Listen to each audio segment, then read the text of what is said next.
Doctor Yunus সাহেবকে 5 বছর না 50 বছর থাকলেও আমরা অত খুশি হব।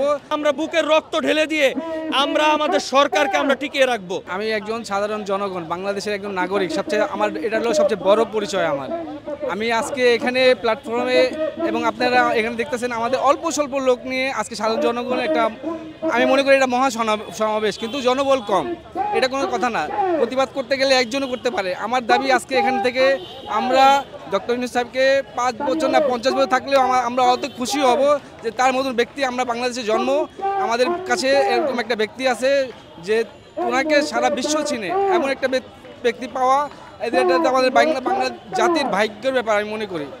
এটা আমাদের ভাগ্য, আমরা এরকম একটা সম্মানীয় এবং শিক্ষিত এবং পরিচিত লোক পেয়েছি। আলহামদুলিল্লাহ, ওনার মতন লোকটা আমি হারাতে চাই না। উনি 5 বছর না 50 বছর থাকলেও জনগণ ওনার সাথে আছে, থাকবে। শুধু এটা আমার কথা না, এটা অতি বাংলাদেশের সমস্ত মানুষের কথা। উনি 5 বছর নয় 50 বছর থাকুক, এবং ভবিষ্যতে যদি নির্বাচন প্রতি দলের কারণে যদি নির্বাচন দিতে হয় তাহলে উনি দিবে, হয়তো বিবেচনা করে দেশের পরিস্থিতি ভালো থাকে তাইলে উনি দিতে পারে, দেউক, এখানে জনগণের কোনো সমস্যা নাই। কিন্তু দেশের পরিস্থিতি ভালো হইতে হবে। যদি সংস্কার না হয় তাইলে আগে যা ছিল এখন তাই দেখতেছি, তাহলে তো লাভটা কী হলো ভাই? ওনার কাছে আমাদের সমস্ত বাংলাদেশের মানুষ ওনার কাছে এখন দেশ ওনার হাতে শপথ করে দিয়েছে এমন কিছু। ওনার কাছে আমার অনুরোধ থাকবে, মেসেজ থাকবে, সমস্ত মানুষ আপনার কাছে আছে এবং আপনি সংস্কার করুন। যখন সময় হবে তখন নির্বাচন করবেন, এবং আপনাকে আজকের আমাদের দাবি শাহবাগ থেকে আপনি ভবিষ্যতে রাষ্ট্রপতি হিসেবে থাকবেন, এবং যখন দেশের জন্য যা প্রয়োজন হবে সেটাই করবেন ইনশাল্লাহ।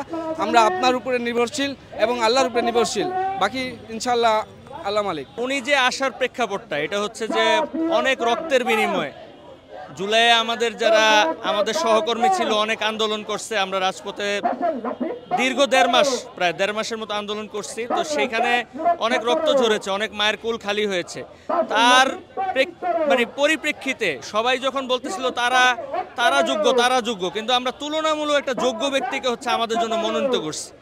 তো উনাকে নিয়ে এসে বসানোর অর্থ হলো উনি দেশটাকে সংস্কার করে তারপরে যোগ্য সময় উনি নির্বাচন দিবে। ওনার কিন্তু কোনো ধরাবাঁধা নিয়ম আমরা বেঁধে দেই নাই ওনাকে উপদেষ্টা পরিষদ গুছানোর জন্য আমরা জনগণ থেকে কোনো কিছু ধরাবান্ধা বেঁধে দেইনি।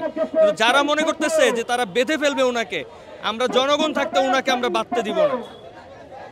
এইটা যদি কোনো সংস্থাও মনে করে তারা ভুল করবে। কোনো দেশে তুরস্কে সরকারের বিপক্ষে সেনাবাহিনী গণঅভ্যুত্থান করার চেষ্টা করছিল, কিন্তু তারা ব্যর্থ হয়েছে। জনগণ নেমে সেই সেনাবাহিনীকে বেঁধে রাত্রেবেলা তাদেরকে কোর্ট মার্শাল করা হয়েছে। কোন সেনাবাহিনী যদি মনে করে জনগণের বিপক্ষে গিয়ে তারা গুলি চালিয়ে জনগণের সরকারকে টেনে নামিয়ে দিবে, এটা কোনোভাবেই সম্ভব হবে না।